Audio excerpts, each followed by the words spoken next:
at the end of the day, those numbers are only as good as the people backing them. Isn't that a little more important? Because if they know that the sponsor is getting paid good money, they're making good money. What has to happen before a sponsor earns meaningful upside? Why don't investors think about, how the sponsor gets paid more than, because all they're worried about isn't that a little more important? What does the personal life of the operator look like? So an investor is looking to invest in a company. You talk to hundreds of thousands of investors. What should they be looking at? When I see people have to do these crazy capital calls, that's when so many things go wrong. Building massive businesses, we've obviously in this country, largest transfers of wealth. Baby boomers just coming of age. And if you buy a business, you have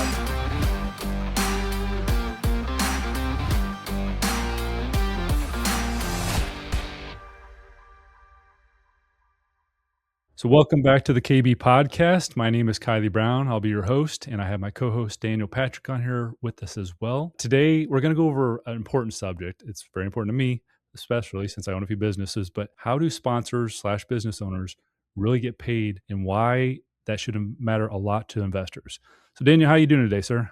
I'm doing good. And yourself? Doing good, man. Glad to have you on. Appreciate you joining me. Yep, I'm coming to you live from my new workspace. The lighting on our webinar earlier this morning made me look orange, and we had some people call me out. But Yep. lighting will get better the next podcast. But we're on the fly today. I just thought you were trying something different with the spray tan, so it looked good. No. So yeah, we're going over basically, how sponsors, get paid. I think it's super crucial. Like there's many reasons. We're going to jump into a bunch of different areas of, what investors bring up, why it's important though for them to look at the sponsor getting paid more money than versus them, and why they should want really when they look at any kind of investment, they should want the sponsor to do really well. So let's get started. So opening, why does this conversation matter, Daniel? Like we speak with investors all day long. What do you run into when you speak with investors? I can always put people in two different buckets. I mean, it's more complicated than that, but just at a macro level, most people, especially those who have never been involved in just high level investment funds like ours, things like that, they will focus on the returns. Right. And that's like at surface level, like that's how they're kind of evaluating the deals. That's really the litmus test that determines whose presentation they're going to attend. There's so overall return percentage. Yeah. And there's so much more to that. Because it's easy to run ads on Facebook. It's easy to show a compelling offer, especially when you see these things like, IRRs with these, insane multiples. Not saying that you can't make fistfuls of cash doing it that way, but at the end of the day, those numbers are only as good as the people backing them. And, I know everything that we do has a pre-sold contract with the end buyer. So that does eliminate a lot of the risk. But even then, like you still have to perform as an operator, Kylie. Like we still have to make sure that the people that we're working with are validated. You still, as an investor, it's so important to have a deeper understanding of where that money is going. And more importantly, how is it turned into a profit? Because I think, when you hear these horror stories, and I hate bringing up negatives so early on in the podcast, but I feel like the reason why these horror stories are so prevalent is because it's easy to get in front of a bunch of people with compelling offerings and just say, this is what we offer. Here you go. But there's so much more that goes into it. And, when people, when they look in our data room and they see how profitable our jobs are as a company, because we're very transparent, you have all of the pro formas in our data room. People can see what bank interest is. They can see what investor payouts. They can also see what we're getting paid as a company. Occasionally they'll get short with me because we're not paying more. I know, but than 15 to 18%. Exactly what you're saying there, though. And I know you're supposed to be asking me most of the questions, but you know a lot of this. You speak with investors all the time. So, yeah, why don't investors think about, how the sponsor gets paid more than, because all they're worried about is, and I get it, me. Yeah.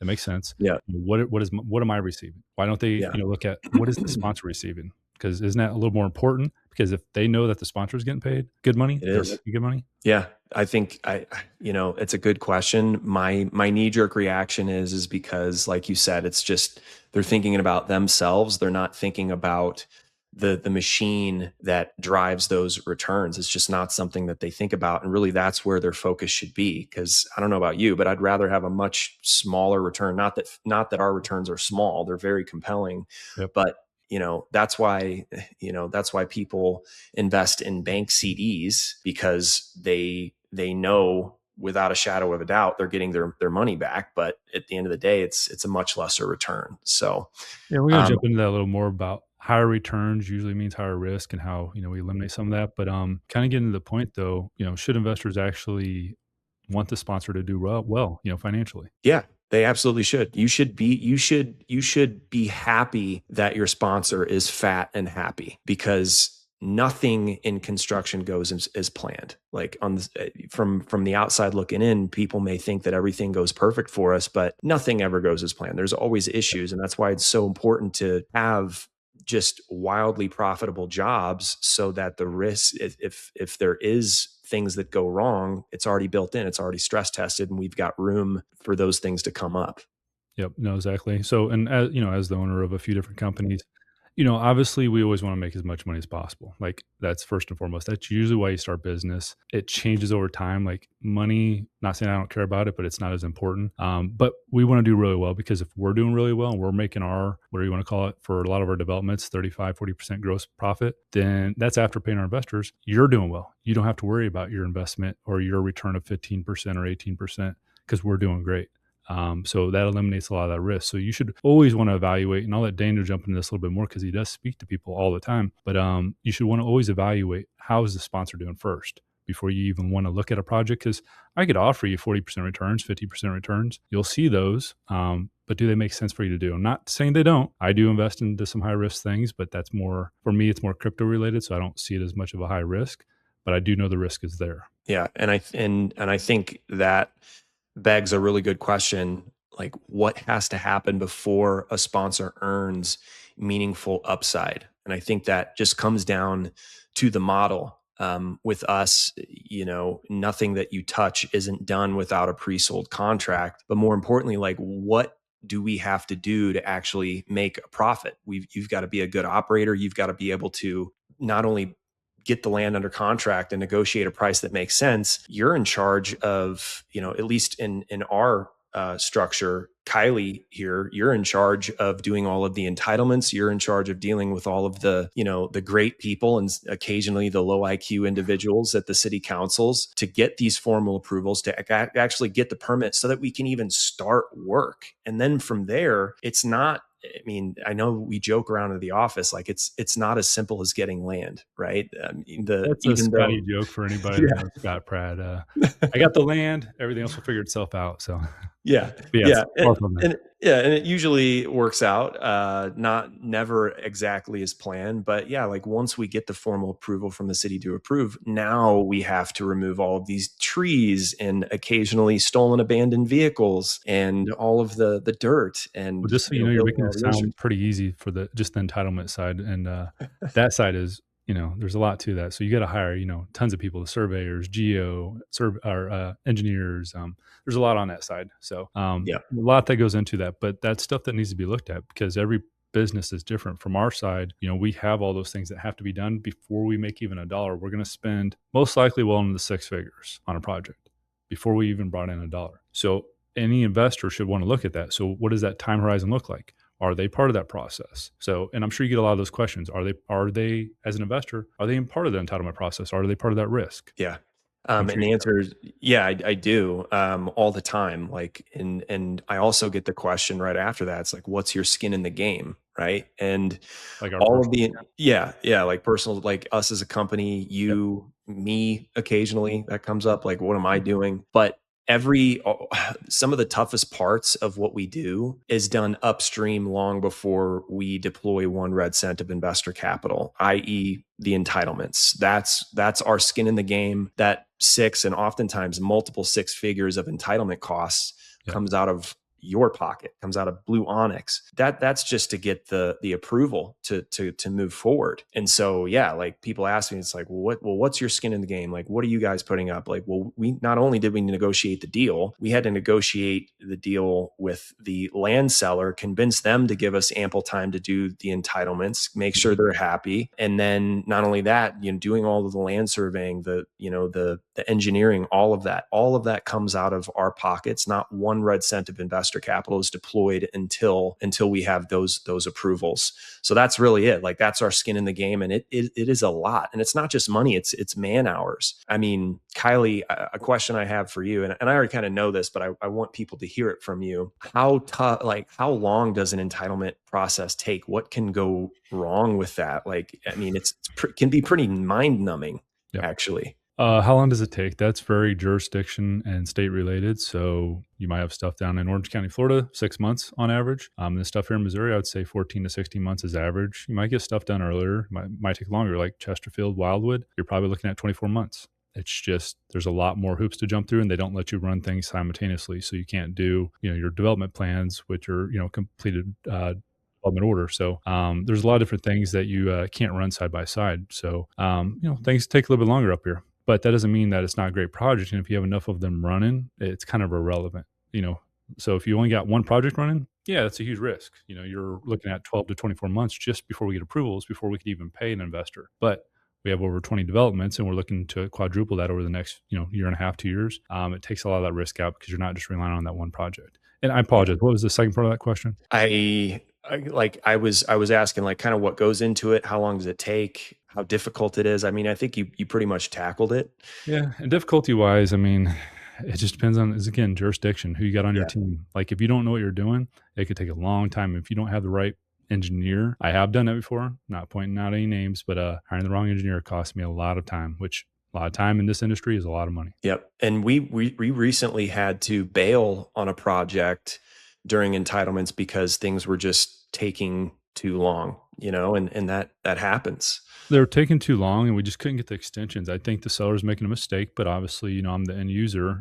So, we needed an extra 6 months, which I get is a long time on a $6 million piece of land. But we had everything in play with all of the attorneys, all the HOA subdivisions around us to get us the approvals we needed. They just weren't allowing us to give us the time without making a significant amount of money go hard. And I'm not in the industry of, putting up six figures hard of refundable deposits on a project that I don't know if it's going to work. I don't mind spending the engineering money, the survey money, all the stuff that has to be done no matter what. But for us, for an investor, when they look at it, they're not part of any of that risk. I'm putting out all that money, and I'm trying to eliminate my risk in that process as well. So not only am I looking out for, our investors, they're not part of that process. I'm looking out for my bottom dollar. I only lost like maybe $7,000, $8,000 on that deal. It's a little bit of a loss, but it's minuscule compared to what the other deals are bringing in. Yeah. And I think, I didn't have any conversations with that land seller, but I think what that guy must not understand is that anybody who buys that land from him, unless they're just buying it to hunt or camp on it, like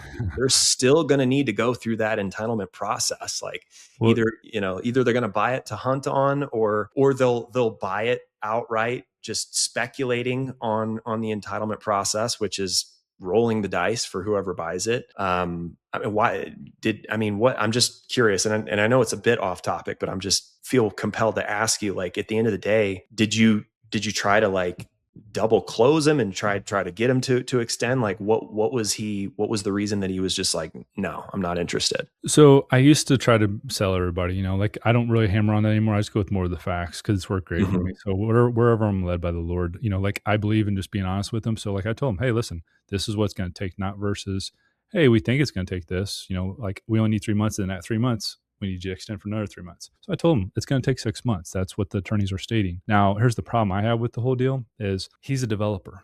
You'd assume him as being a developer understands the process. Now, sometimes they're the easiest people in the world to work with. Sometimes they're hard and, they're just not willing to work with you. But I think this is my personal opinion, he had, a monthly payment on that. He might have had it financed quite high. So he was looking for us to put up quite a bit of money. So it covered his, monthly cost. We just weren't willing to do that. And that, as a seller, is a risk that he has to understand that's part of it. And it doesn't matter if it's us or someone else coming in, he's going to have to deal with the same thing. The next person. Nobody in their right mind is going to close on a piece of land unless they have a 1031. and they just need the piece of land to close on it. They're not Yeah. going to close on it unless they know they can build what they want to build on it. So you want to make sure as an investor that you're working with appropriate teams that aren't just putting your money at risk and buying, willy-nilly land that you Yeah. can't actually develop homes on, or whatever if you're building retail, you can't do retail or whatever it is.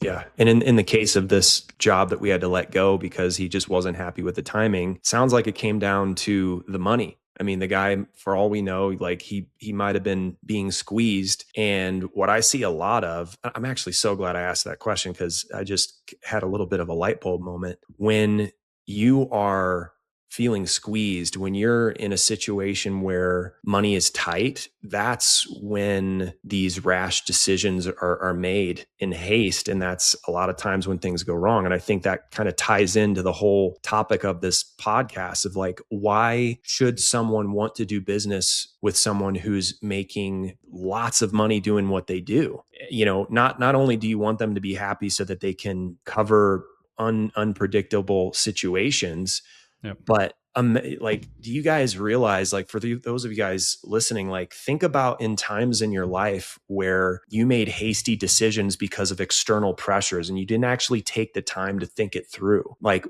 I don't know about you guys, but personally, like when I explore deals, because I'm an active investor myself, I explore other people's offerings, I invest in various things. The thing that makes the hair stand up on the back of my neck and want to slam my laptop shut is when I see people have to do these crazy capital calls just in order to get to the next step, just in order to acquire a property. And that's when so many things go wrong. I think the last thing an investor wants is to invest into a deal thinking, okay, my money's good, it's working for me, I get mailbox money, and then I know what my liquidity event is. But then in a couple months in, they get a scary phone call from their sponsor saying, hey, until we raise X amount of dollars, we're going to have to halt distributions. Like, imagine how scary that would be. I think that's just another reason why it's so important for people to want to work with people that are making good money doing what they're doing. And I think that ties into the next thing that I've got written down here is what's called a waterfall. Like the order in which people get paid based on certain situations. So, Kylie, I guess, what is a waterfall in simple terms? I don't like waterfalls to start out. So that's the reason why we made our fund the way it is.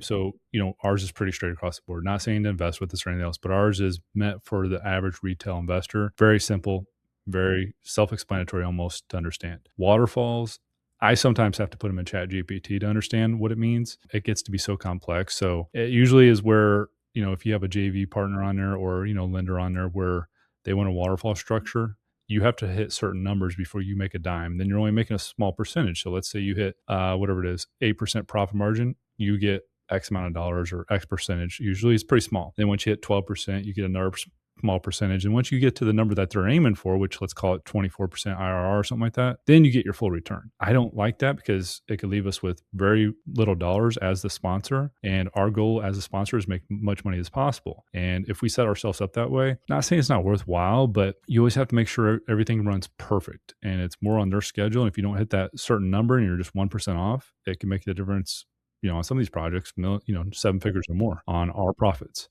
So when we run it the way we currently run it, it's straight across the board. Everybody knows exactly what they're receiving. There's no questions. You're making 15% as an investor or 18% as an investor, and we're making the rest of the money. We take all the risk, obviously, associated with the development. So we just try to make it as simple as possible. But I am not a fan of waterfalls. I'm not saying not to use them. I see why there's a purpose for them. I just don't personally like them. Yeah. And in contrast to that, like, we have a very, like you said, it's very straightforward. It's a preferred return. Preferred meaning investors get paid before we do. Anytime if the project is levered, bank has first position, as is in literally any situation in real estate. But with a preferred return, you guys get paid, then we get paid regardless of the profitability of the project. And I think that's a massive feature for investors, because, again, going back to what I just said about, when people are in debt up to their teeth, it's a lot harder for those people to honor a preferred return because they may want to get paid themselves before they pay the investors, which is fairly common, Kylie. I mean, I was talking to you about this the other day. I think there a lot of people out there, they get their money and then what's left over is given to the investors. Is that the case? Yeah, and these are all the main big guys out there, and I'm not gonna say names, but you guys know who they are. So they make their money on the front end. They're making 7, 8 figures on the front end by raising money with you. They don't really care what happens to the deal, and I'm not gonna sit here and hammer on that. That's one way of running a business. It's just not doesn't align with my morals. I'd rather my investors make money. I have paid out on deals where I made nothing, just part of the game, you know. But when you do that and you're good to your investors and they know it and they're making great returns, guess who they're gonna invest with? Obviously. Yeah. Right. So, but yeah, no, I mean, I'm not opposed to what they do. I just don't like that where they're making all their money up front and then they make a small percentage on the back end. Really want to say names, but you know, it's best Yeah. not. To. Well, and another thing I've gotten written down here, like, what does it signal when a sponsor's upside only kicks in after investors' hurdles are met? That's kind of what I went over. So, Yeah. you know, that's where you hit that staggered. So, the hurdle is okay. They have to hit a 10% profit off of their money, or a 15% profit, or a 22% profit, and then we make our next step of money. So it might be starting out at a 20/80, where they get 80%, we get 20%, and then it moves up, and then we get to a point where we're eventually the higher on the profit margin, but they've already made their 22%, and now they're only getting 20% of the remaining profit. It's just not, it doesn't align with what I try to do. Because we want to stay in the game and make sure our investors made profit before anything else. Now, for if we were the bank, absolutely. Like I want a waterfall structure all day long because I, control everything at that point. But in all reality and morals involved as well, there's no way I would set that up for my investors. Absolutely. And that to me, like having a very straightforward preferred return, that to me is good alignment. When you're investing with someone who's willing to pay you before they pay themselves, and especially with our deal, where we have so much skin in the game and hundreds of thousands of dollars deployed into each and every one of these projects before we deploy one red cent of investor capital. Like, what is that? To me, that signals, well, these guys are so confident in what they're doing that they're willing to pay the investor before they take profits. And I think that's such a good signal of working with someone who it has good alignment. And also, like, it is also important for people to have skin in the game. I think when you're working with people who don't have any skin in the game and they're just using all investor capital, well, what does that say about the person? To me personally, that says, well, I hope this works out.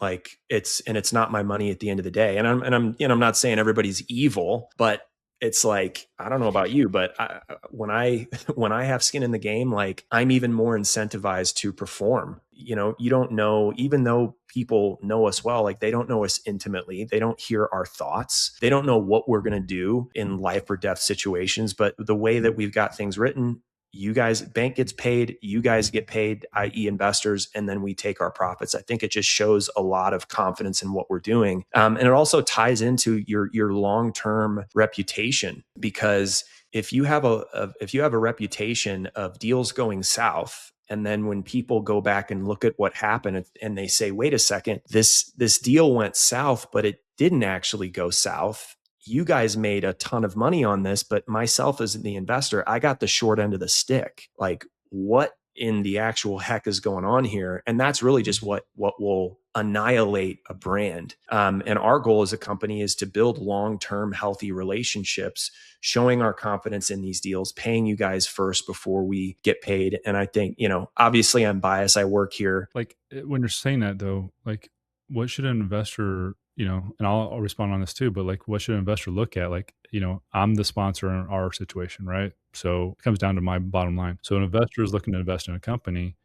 You talk to hundreds of thousands of investors, like what should they be looking at? Because like if you were talking about 100% equity, I don't ever do 100% equity. You kind of know my standard. It's usually 85% debt that I'm either signing on personally, or it might be with like, a private lender or a PE firm or something like that. But we're still at risk, and there's either not a personally guarantee, but a corporate guarantee with bad boy carve outs or something like that. So there's always a setup where, the company's at risk, obviously, but we don't make money unless our investors make money. So from the investor side, what should they be looking at? A few different things. From an operational standpoint, they should be looking at your performance track record as an operator. Do you have a track record of actually delivering on what you say you're going to do? In our case specifically, everything that we do is pre-sold, and I tout that all day long. And so in our situation, it's also important for investors to look at how we've validated these buyers that have signed purchase agreements for the end product. Because just because we have a contract contract with a builder that says we're going to make, multiple seven figures in profits, if it's some podunk person who just doesn't have any idea what they're doing, like, it's that piece of paper is just now just a piece of paper with people's name on it. So they need to look at you as an operator. If they're pre-sold contracts, they need to look at how we validated the end buyer. And here's another one that nobody ever asks is, what does the personal life of the operator look like? Because you can be a good businessman, but you could have a drug problem. You can be an extremely violent person in real life. You could be, hung up in criminal activity. All of these different external factors that play a part in your ability to perform. I mean, it sounds silly, but it's like, what time do they wake up in the morning? Like, are they healthy? Are they fit? Like, and I know this, I sound like a jerk when I say this, dude, but like, when I am doing business with someone and I look at them and they have basically let themselves go, like physically, and they're just like massively overweight and they have poor habits, it's just like, dude, like, if you don't respect your body and your life and your morals and your principles, like, how can I expect you to be my hero at the end of the day? I Like, get it. Yes and you no. know, So I would dispute that a little bit, I guess, because sure. like there's a lot of great people on it, and like just because they're not on our range, and I get it. We're fitness fanatics, Hmm. so and I agree. Like I like that people are motivated. I really do like that. But also I've seen a lot of great people that they're motivated and they don't work out at all. Like even the attorney I met with last night, super motivated, wants to figure out how to make deals work with us. For some of our Yeah. TIC stuff, 1031. I like his motivation, but I do see certain things, even with my own family. I'm like, my sweet daughter, I'm like, man, baby, you gotta be more motivated. Like, Yeah. but going, like, she's motivated about certain things. And you see that in people and you're like, that's awesome. Like, that's what I enjoy. And like, I'm with you. I wake up super early, but one thing I always look at, I've been kind of bad about this lately, so I hate being a hypocrite, but timeliness. Like, if someone's late, especially on the first interview, I've interviewed thousands of people, same for an investor. If, I'm late or something like that, obviously I run businesses, so it's a little different, but you want people that are timely, that are going to respond to you in a timely manner, not wait days and stuff like that. I think it's super important. I think it's so disrespectful when people, make you be late for events. So I look at things slightly different, but I'm with you. Yeah. Being in shape is huge in my side as well. Yeah. At the end of the day, I guess what I'm trying to, and that does, I will admit, that does sound a little bit insensitive, because I know plenty of people that are just ultra motivated. Like, I mean, Elon Musk doesn't exactly look like a No, great physique, but he but he sends did get all cars this into hair back, space. buddy. He Right. did get his hair back somehow, which you were talking about losing Right. some hairs, which I'm not, Right. no, maybe hit him But up on the hair. yeah, but overall likability, I Yeah. think is big, like, because that ties into your ability to forge relationships. And I think what drives this machine is your ability, Kylie, your ability to get people to like you and trust you with their deals. Being a good sales guy. I mean, everything that we do is sales. I don't care if you are a doctor, you're still selling. Everybody in their profession is selling something at the end of the day. If you suck at sales, that's going to have a massive effect. It can cost you a lot of money, right? Saving a deal. If you don't know how to save a deal with someone, who's closed-minded and isn't seeing the full picture, like, that can cost you a lot of money and lost opportunities. And I think, like, this was not a section that I intended to get so heavy on, but going back to your question, like, what should they look for? A lot of it does come down to, like, how you govern yourself as a human being. So that's my stance on that. Yeah, no, I get it. But, that kind of leads you right into the next part of, our last segment of what we're going to really talk about. So like the compensation, you talk with people all day long. They, Mhm. investors, they say to you, hey, Daniel, we love your offer. You guys are only paying 15 to 18%, but this other company over here is paying whatever, 25%. Yeah. What's the deciding factor? Why would they go with us versus them? Why not go with them? They're paying more money. Like that's common sense, right?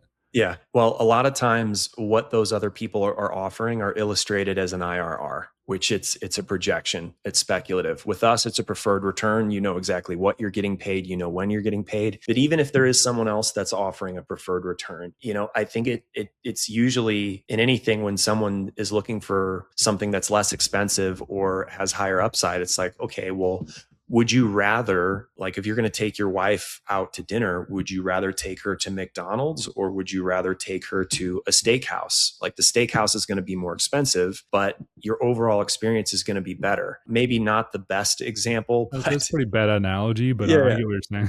you get what I'm Yeah. saying. I'm just riffing here, but yes, there are other people. There's other competitors that offer more than us, but if you look at their structure, it's almost, I mean, actually not almost, it's, I haven't found another deal that is as de-risked as this one. You know, and again, I'm not going to name names, but there are outfits that do land development and they offer a higher return. But if you look at their structure, they don't have an end buyer. They're buying the land, they're getting it entitled, and then they hope not only that they can get it entitled, but then they're speculating on who's going to buy it. And again, it may be in a high demand area and may be easy to sell, but that still takes time. It takes those people a lot more time to turn a profit. With us, all of that stuff is already locked in. So that's why someone would do business with us, because we have more skin in the game because we're paying for all of the entitlements. We've already negotiated a deal with the end buyer. We've validated that end buyer as someone who's But remember this, Daniel. This is my opinion. I've been in sales for a long sure. time. You're obviously very good at it, obviously as well. But I would say 80-20 rule, and it might be 90 Hmm. 10. But I would Hmm. say 80-90% of people, while your offer might be lower, people, what they're really looking for is to buy you. They're looking to Yeah. buy Daniel Patrick or even our tech support guy, Woody. They want to know who our team is. Obviously, Steve's great. Joe Carson's awesome. Our team's amazing. But that's my feeling. They need to get to know that team and get to know who Daniel Patrick is, who Kylie Brown is. I think that's why most people invest with us, because I guess you could fabricate a bunch of stuff, but once you've had a ton of investors fly here, they've got to meet us, they got to go see the sites. There's a lot of reasons to invest with us. So overall, as an investor, you want to dive in and feel all that out. Like, you don't want to just invest your hard-earned 100,000, 500,000, $2 million with anybody willy-nilly. You want to jump in and find out a lot of the details. And some people can be great actors, so sometimes it might be best for you to actually fly out there and see them. Yep. Yep. Which I do. I take people out regularly. This past week, I was in St. Louis. I had 3 people come to visit me. Two of them were local. One of them actually flew in from Miami. Those three and the additional, I don't know, like 10 other people that came out between this year and last year. Like, I don't think we've had anybody come out and visit us and get to know us that hasn't invested in some capacity, just because once they had a deeper understanding of who we are, we shake hands belly to belly. We go out, we look at the projects. Unfortunately, one of my people got their shoes a little bit muddy, so I should have gave him the heads up, but he still invested. So, Yeah, very but cool. yeah, I think it just all goes into, yeah, like you said, like, the reason people invest with us is because they like us, despite there being better offerings. And it is a very exciting time for alternative investments, but because of that, it's even more important to just have a much higher level of scrutiny and put a magnifying glass on these things that we've been talking about today, where so many people, they don't look because they're just looking at the returns. That, their investment isn't aligned. People are raising money with as if their life depends on it. They're willing to pay even more despite not having a plan. It can be really messy. So Yeah. No, and in closing though, like, I think more back on, like, I'm married. I think you got a fiance, correct? not technically a fiance. It's Close enough. coming. Close enough. It's coming. Fair enough. Fair enough. Well, Hopefully she okay. doesn't So, see this. I think, you got to be a salesman even then when you're getting engaged, or, you find that person, like, you're selling yourself. That's what, they're not buying. Well, anybody with good morals isn't buying you for, your money or anything else. They're buying you because you're a good person. Obviously, financials, how you take care of yourself. There's a lot of reasons why someone might like you, but I think that's so crucial. And I have such a bad joke, so I'm not going to say it. It's a little bit inappropriate, but as a man, you're a professional, something salesman, and you're trying to sell sell your package or whatever you want to call it. But that's what you're selling. You're selling yourself. So, like, I think investors, they need to make sure that they do their due diligence and get out there and actually, if they can't meet you face to face, jump on Zoom calls, try to get to know that person, do a little bit of DD. We're about to wrap up. We're in almost 40 minutes now, Daniel. So what are your Yep. final comments or anything you want to throw out there? Yeah. I think just again, look at the places where you didn't think to look and ask. I mean, people ask me all the time, like, ask me what you haven't asked yet, and I will tell you. Like, I want people to feel good about this because I think we have something great to offer. But yeah, just look at how your people govern themselves. You know, put them through the scrutiny until you feel good about what you're doing, and make a decision. And just, you know, look at their overall mindset on things. How good of a performer are they? What does their performance track record look like? Where do you get paid in the stack here, and how is that money used to turn a profit? So that's really my overall thing here today. That's it for me. Yeah, I like it. Yeah, again, we have a little bit different perspective on that. I'm all about selling myself, but I like it, and there are a lot of people, especially the people that are kind of detail oriented. That's not me. That's why I hire all those people. But like Daniel, that are more detail oriented. But I love it on both ways. So, guys, we appreciate it. We'll be on next week. Look forward to seeing you guys all. God bless, and have a great rest of your week. All right, guys. See ya.